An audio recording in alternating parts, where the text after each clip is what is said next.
Ya, terima kasih Mbak Diana. Assalamualaikum warahmatullahi wabarakatuh. Selamat pagi, selamat siang, salam sejahtera untuk semuanya. Izinkan saya menyapa dari tanah tempat matahari terbit pertama di Republik ini, di tanah Papua. Saat ini saya sedang berada di Sorong, dan karena itu saya mohon maaf tidak bisa secara fisik hadir. Tapi ini adalah pertemuan penting. Jadi walaupun virtual, izinkan kami menyampaikan secara jarak jauh. Yang kedua, terima kasih kepada koordinator dan seluruh ketua asosiasi yang tergabung dalam KOMPA, Komunitas Profesi dan Asosiasi Kesehatan. Koordinatornya Pak Dr. Muhammad Adib Ubaidi. Ada 18 asosiasi. Supaya lebih efisien, tidak disebut nama satu persatu tanpa sedikit pun mengurangi rasa hormat kepada semuanya. Bapak Ibu sekalian, saya ingin menyampaikan beberapa gagasan. Tapi sebelum itu, izinkan kami menyampaikan apa yang menjadi pandangan kami terkait dengan Pilpres dan perjalanan Indonesia ke depan. Pilpres tanggal 14 Februari adalah menentukan kepada siapa kewenangan itu diberikan. Dan saya sering garis bawahi apa sesungguhnya tugas utama dan pertama dari seorang pemimpin. Tugasnya adalah mengambil keputusan, membuat keputusan. Pemimpin di jenjang apapun, dia bertugas untuk mengambil keputusan.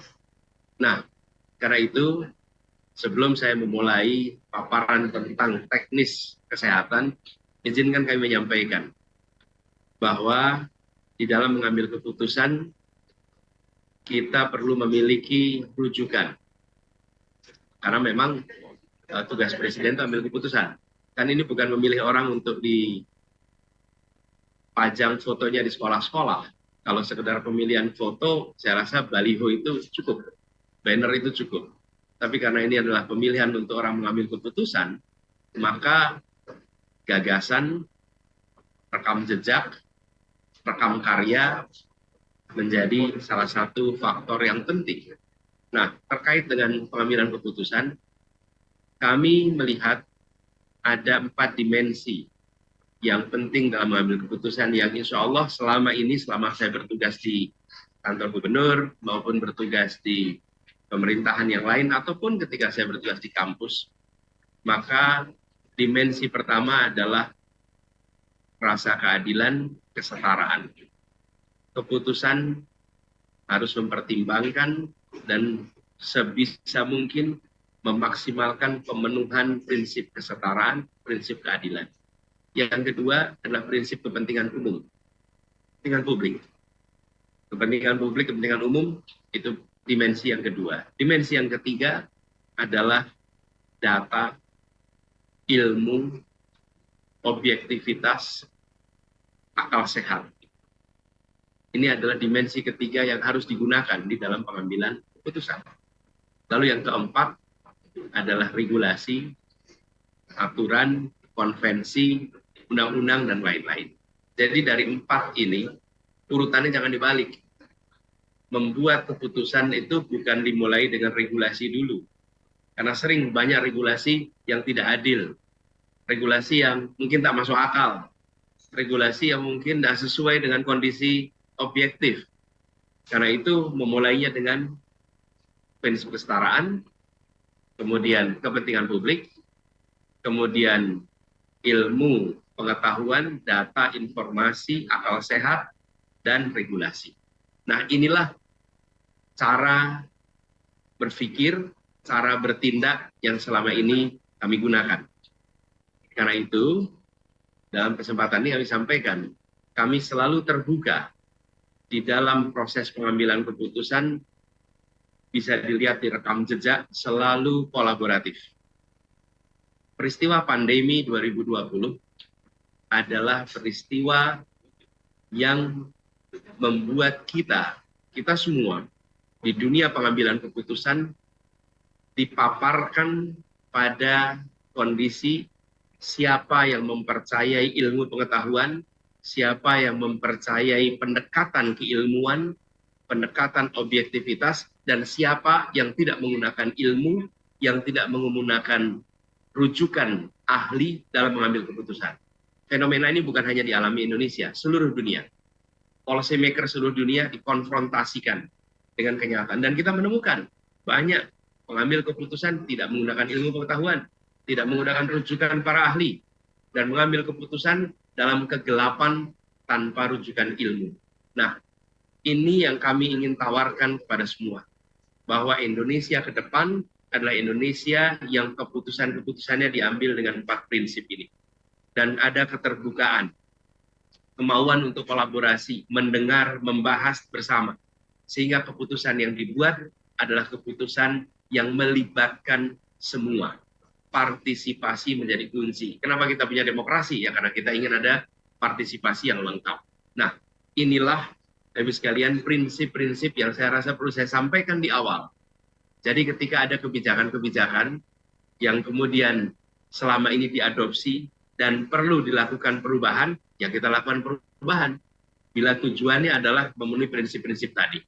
Jadi dengan pengantar itu, izinkan saya sekarang masuk kepada beberapa materi terkait urusan bidang kesehatan.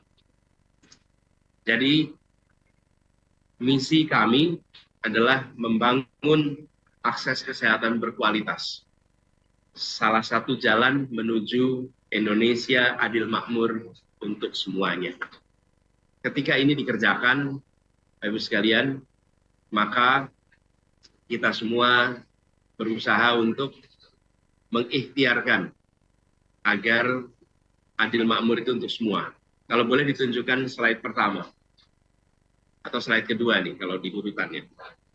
Ini adalah potret ketimpangan yang ada di Indonesia. Itu sebabnya mengapa kita misinya adalah adil makmur untuk semua. Jangan adil makmur untuk sebagian. Bapak Ibu bisa lihat IPM di kawasan Indonesia Timur ini jauh nilainya dengan kawasan Indonesia Barat. Sumatera dan Jawa itu di tahun 2022 74 skor IPM-nya.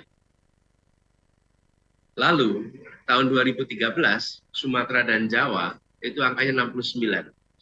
Sekarang coba lihat kita kawasan Indonesia Timur.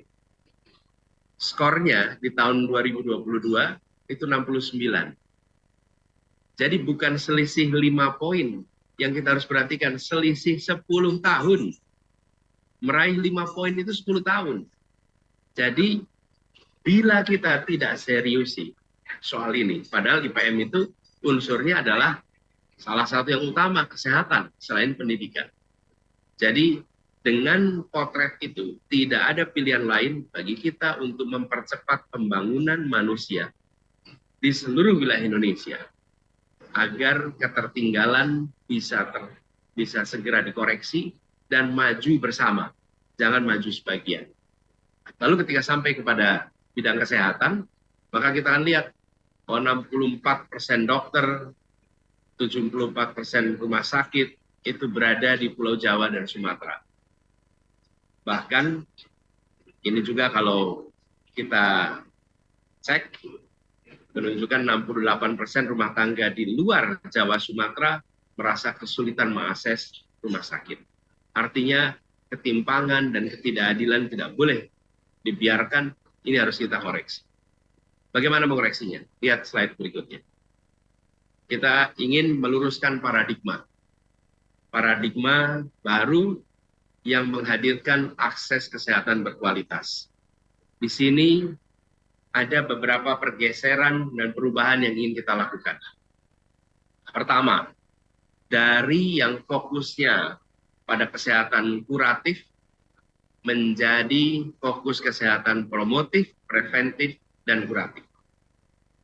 Dan ini kita kerjakan, sebagian sudah kita lakukan di Jakarta, yang insya Allah akan kita teruskan. Yang kedua, pendekatan kebijakan. Pengambilan keputusan yang cenderung top down, kita ingin ubah menjadi pendekatan yang kolaboratif dan suasana gotong royong. Apakah ini mudah? Tidak. Kolaboratif itu artinya mengundang perbedaan pandangan untuk dibahas. Dan membahas perbedaan pandangan itu bisa melelahkan. Tapi itu jauh lebih baik daripada diputuskan terus baru terjadi perdebatan. Republik ini adalah republik demokrasi. Debat dulu baru ambil keputusan. Jangan ambil keputusan dulu, keluar undang-undangnya, keluar peraturannya, baru ramai diperdebatkan. Yang ketiga, kesejahteraan nakes yang belum menjadi prioritas. Saya rasa ini sudah saatnya untuk mengedepankan kesejahteraan para tenaga kerja di bidang kesehatan dan harus dikerjakan secara beriringan di lintas provinsi bidang kesehatan. Kemudian kesehatan yang berdiri sendiri menjadi atau pendekatan sektoral menjadi pendekatan health in all policies. Jadi kesehatan masyarakat itu bukan hanya dipengaruhi oleh kebijakan Kementerian Kesehatan, Dinas Kesehatan, tapi juga ditentukan oleh lintas sektoral. Saya beri contoh, layanan dasar misalnya sanitasi, air bersih, ini dampaknya nyata dalam apa? Dalam urusan diare, dalam urusan pencegahan stunting, dalam urusan pencegahan penyakit-penyakit lain. Yang itu kebijakannya tidak di Dinas Kesehatan, tidak di Kementerian Kesehatan. Kemudian Jakarta misalnya, itu sebagai contoh, kita ingin agar kesehatan jiwa juga menjadi perhatian dan membangun taman sebagai ruang publik untuk beraktivitas, untuk berinteraksi. Ini adalah bagian dari upaya promotif preventif. Bangun transportasi umum untuk bisa mengurangi emisi gas karbon di polusi udara kita. Sehingga potensi penyakit saluran pernapasan bisa berkurang. Jadi kami mendekati promotif, preventif, dan kuratif ini tidak semata-mata melalui pendekatan sektoral, tapi pendekatan all policies. Itu sebabnya terjemahan dari prinsip ini adalah negara mau mengeluarkan anggaran untuk sektor-sektor lain yang benefitnya didapat dalam aspek kesehatan. Jadi saya beri contoh, bangun taman yang banyak. Return-nya apa? Return-nya ada pada kesehatan masyarakat. Kita investasi yang serius dalam transportasi umum. Return-nya apa? Return-nya adalah udara yang lebih sehat. Udara yang sehat itu konsekuensinya apa? Masyarakat yang lebih sehat. Jadi, terjemahan dari ini adalah fiskal. Bukan hanya alokasi di Kementerian Kesehatan, di Dinas Kesehatan, dan di bidang-bidang kesehatan secara langsung, tapi bidang-bidang lain, sektor-sektor lain yang mendukung tercapainya ekosistem yang sehat, itu kita kerjakan. Itulah arti dari pendekatan health in all policies.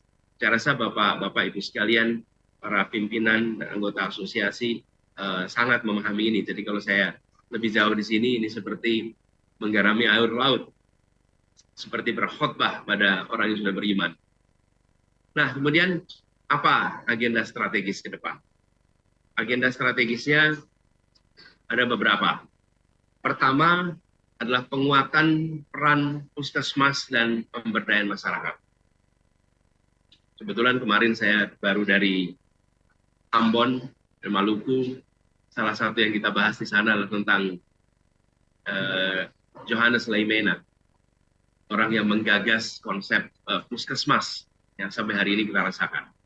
Nah, penguatan peran puskesmas dan pemberdayaan masyarakat ini dilakukan secara serius. Dan saya punya pengalaman teknis karena saya tinggal di kampung di Lebak Bulus. Rumah kami itu dipakai untuk kegiatan Posbindu sejak kami tinggal di sana, jauh sebelum saya berada di pemerintahan. Dan kegiatan-kegiatan itu berhasil Kami lihat dari dekat nih, bukan kata riset, tapi lihat dari dekat. Bagaimana petugas-petugas dari puskesmas lewat Posbindu mencegah penurunan kesehatan pada masyarakat lansia di Posbindu-Posbindu itu. Dan Posbindu yang di rumah kami menjadi pengalaman empirik yang ada di depan kami. Kemudian kita ingin ada keseriusan, jadi soal promotif preventif ini bukan sekedar statement, tapi ada langkah konkret. Lalu peningkatan peran bidan untuk kesehatan ibu, bayi, dan tumbuh kembang anak. Dan penguatan peran posyandu, serta peningkatan tunjangan khusus untuk kader kesehatan. Ini di Jakarta, kami secara serius mengembangkan dan bekerja sama dengan PKK. PKK, kader posyandu, kader jumantik, itu diberikan insentif dan mereka menjadi garda terdepan dalam aktivitas preventif promotif. Ibu-ibu paling tahu tentang kondisi lingkungannya, paling tahu keluarga mana memiliki masalah apa. Negara nggak tahu itu, kalah sama ibu-ibu. Jadi kalau kita tidak partisipatif, kita tidak mengundang mereka, kita akan lolos nih di dalam ikhtiar. Lolos dalam artian tidak akan berhasil dalam ikhtiar promotif preventif. Jadi pendekatannya kolaboratif, bukan menambah staf, tapi mengajak ekosistem ibu-ibu yang senyatanya sudah ada di lingkungan menjaga kesehatan masyarakat. Lalu kita juga ingin agar masyarakat itu sehat secara mental, maka salah satunya adalah menghadirkan konselor psikologi di puskesmas-puskesmas, sekaligus layanan konseling online gratis yang berkolaborasi dengan lembaga-lembaga yang ada. Ini kami pernah lakukan di Jakarta, kita mulai dengan 23 puskesmas di Jakarta yang menghadirkan psikolog, dan kita menyiapkan aplikasi untuk screening kesehatan online yang siapa saja warga Jakarta bisa melakukan tes secara mandiri menggunakan HP-nya tentang kesehatan jiwanya. Dan bila ditemukan indikasi, mereka bisa langsung mendatangi puskesmas-puskesmas kita untuk dapat pelayanan gratis terkait dengan kesehatan mental. Jadi kesehatan ini bukan hanya kesehatan fisik, tapi juga kesehatan mental. Agenda kedua adalah pelayanan rumah sakit. Kita berharap dan kita ikhtiarkan program kita adalah penyediaan rumah sakit kelas A minimal 1 di tiap provinsi. Sehingga penanganan kebutuhan-kebutuhan tindakan yang lebih rumit yang harus dilakukan di rumah sakit kelas A itu bisa dilakukan. Saat ini masih banyak provinsi yang belum punya rumah sakit kelas A seperti Kaltara, Kalteng, Papua Barat, Papua Barat Daya, Maluku Utara, Maluku. Ini belum punya rumah sakit tipe A. Kemudian penyediaan rumah singgah di dekat rumah sakit untuk keluarga dan pasien. Ini pengalaman kami di Jakarta, kami membantu masyarakat yang membuat, ini banyaknya malah dari LSM, yayasan-yayasan yang menyewa rumah di dekat rumah sakit, supaya keluarga-keluarga yang mengalami mengantar anaknya, saudaranya untuk berobat, di Jakarta ada tempat tinggal. Sebagian dari mereka-mereka yang dirawat itu merupakan perawatan jangka panjang. Ada yang sebagai contoh, kanker, kemudian penanganan kesehatan yang memerlukan durasi panjang, itu keluarganya tidak punya tempat. Jadi kita perlu menyiapkan rumah singgah. Kenapa? Karena tidak bisa kita mendirikan rumah sakit itu di semua wilayah. Pasti kecenderungannya di ibu kota provinsi. Dan tanpa ada support itu, rakyat di mana-mana akan kesulitan. Bapak Ibu sekalian, saya bersyukur sekali dapat kesempatan untuk melihat berbagai tempat di Indonesia yang membuat kita sadar jangan sampai menyusun kebijakan seakan-akan kita kita berada di kota besar semua. Lalu yang berikutnya adalah jemput bola untuk pemeriksaan dan pengobatan serta home care untuk lansia, supaya lansia-lansia kita mendapatkan pelayanan yang baik. Tadi satu tentang Posbindu yang diperkuat, tapi juga memastikan bahwa home care khususnya untuk lansia yang tidak memiliki mobilitas lagi. Lalu kita ingin ada sistem rujukan menggunakan teknologi dan informasi agar lebih efisien. Adapun agenda ketiga adalah pemerataan kesejahteraan dan perlindungan untuk tenaga kesehatan. Jadi yang pertama adalah tentang status, perubahan status program pendidikan dokter spesialis menjadi tenaga kesehatan dalam pelatihan. Sehingga dokter-dokter yang mengikuti PPDS itu bisa mendapatkan haknya sebagai tenaga kesehatan. Yang kedua adalah peningkatan kesejahteraan tenaga medis dan tenaga kesehatan, serta kepastian jenjang karirnya.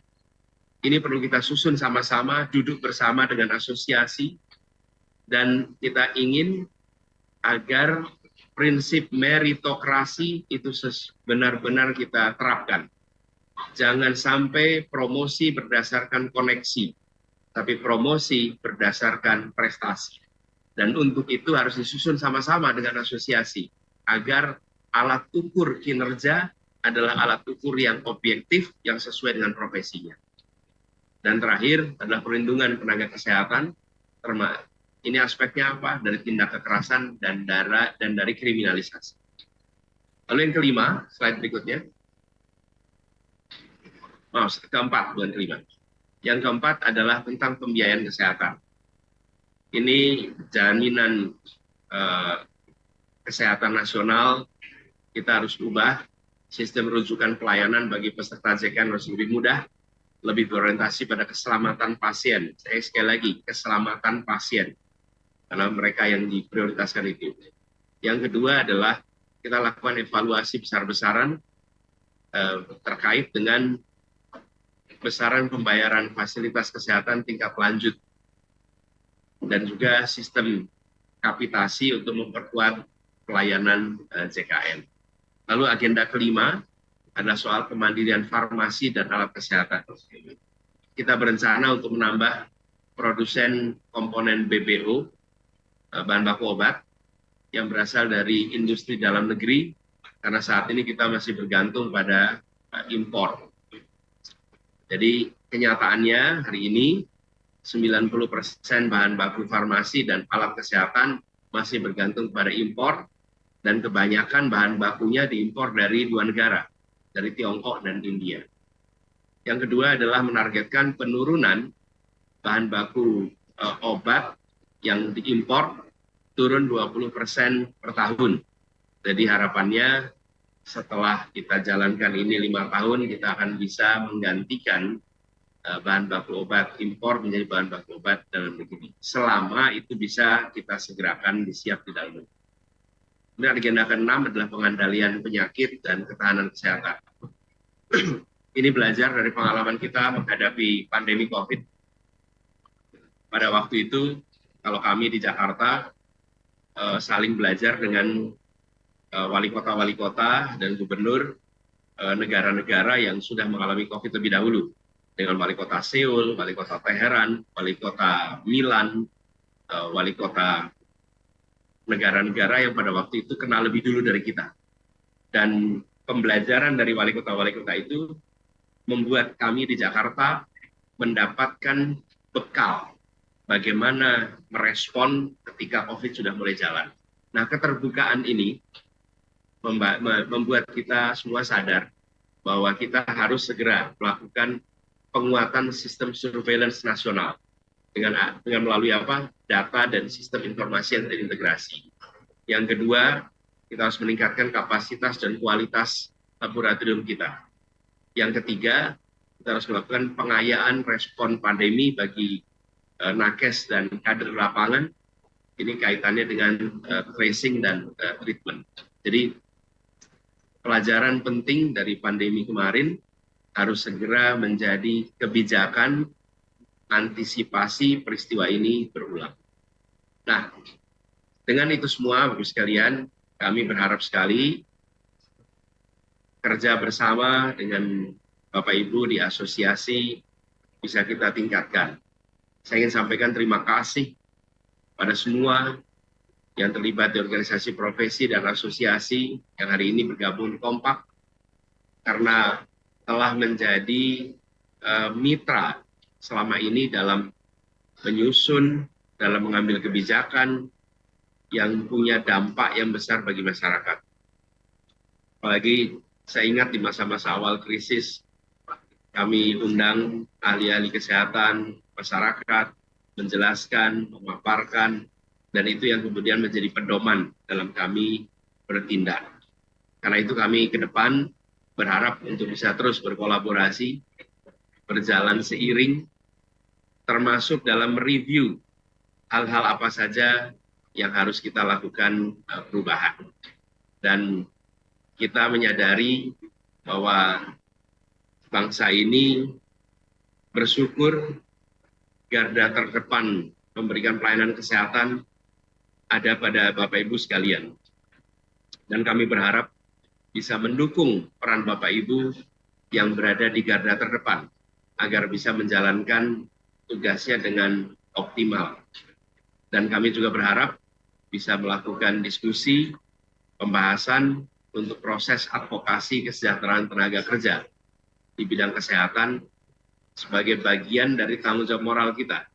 Kita mengharapkan tenaga kesehatan memikirkan kesehatan masyarakat, karena itu kita harus memikirkan tentang kesejahteraan para tenaga kesehatannya. Bapak sekalian, sebelum saya akhiri, saya ingin mengajak untuk kita bersama-sama kolaboratif, membentuk roadmap bersama, dan menjalankan ini nantinya bersama-sama. Kalau boleh saya titip PR untuk Bapak Ibu yang berada di asosiasi. Unsur perubahan yang akan kita lakukan, ada 4 komponen yang mudah-mudahan Bapak Ibu di asosiasi akan bisa membantu melakukan identifikasi. Apa saja? Pertama, kalau boleh slide-nya boleh dimatikan, gunakan langsung aja ke layar, karena slide-nya udah cukup. Jadi ada 4 hal Bapak Ibu yang terkait dengan perubahan yang mudah-mudahan jadi PR yang kita bisa kerjakan sama-sama. Apa hal yang sekarang berlangsung yang perlu ditingkatkan? Ini pertanyaan pertama. Apa yang harus ditingkatkan? Yang kedua, apa dari yang ada sekarang yang harus dikoreksi? Ini kedua nih, koreksi. Yang ketiga, apa dari yang sekarang ada yang harus dihentikan? Jangan diteruskan, harus dihentikan. Lalu yang keempat, apa yang belum ada dan harus dibuat baru? Jadi, perubahan itu bukan hanya 2 unsur terakhir, menghentikan atau membuat baru. Perubahan itu adalah meningkatkan, mengkoreksi, menghentikan, dan membuat baru. Ini PR, saya berharap Bapak Ibu sekalian di kompak, bantu memikirkan. Nanti kita bisa duduk sama-sama. Dengan begitu, perubahan yang kita kerjakan adalah perubahan yang sesuai dengan kondisi di lapangan dan tidak menimbulkan tumpang tindih kebijakan. Seringkali kita membuat kebijakan itu timpa saja, kebijakan lama dengan kebijakan baru. Timpa lagi, timpa lagi. Ini seperti bangun aspal di jalan. Rusak, bukan dibongkar dulu, timpa lagi dengan aspal, timpa lagi dengan aspal, timpa lagi dengan aspal. Setelah jalan 20 tahun, jalannya bisa lebih tinggi 1 meter dibanding rumah-rumah yang ada di kanan kirinya. Kenapa? Karena ditimpa terus. Nah, dalam menyusun kebijakan, jangan kita lakukan itu. Itulah sebabnya 4 hal ini, dan prinsip pengambilan keputusannya seperti saya sampaikan tadi. Prinsip kesetaraan keadilan, prinsip kepentingan umum, prinsip ilmu, objektivitas, data, akal sehat, dan prinsip konvensi, undang-undang, peraturan, regulasi. Bapak Ibu sekalian saya hormati, demikian paparan yang bisa saya sampaikan. Terima kasih atas perhatiannya, terima kasih atas kerja luar biasanya. Insya Allah ke depan kita bisa terus bekerja bersama. Insya Allah kita akan buat sama-sama Indonesia yang adil makmur untuk semua, bukan adil makmur untuk sebagian. Dari Sorong, Tanah Papua, saya mengirimkan salam hormat dan salam hangat untuk semua yang hari ini berada di Jakarta. Terima kasih. Selamat siang. Assalamualaikum warahmatullahi wabarakatuh.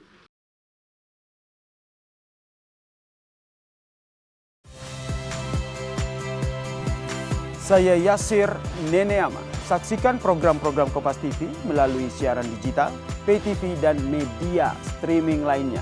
Kompas TV, independen, terpercaya.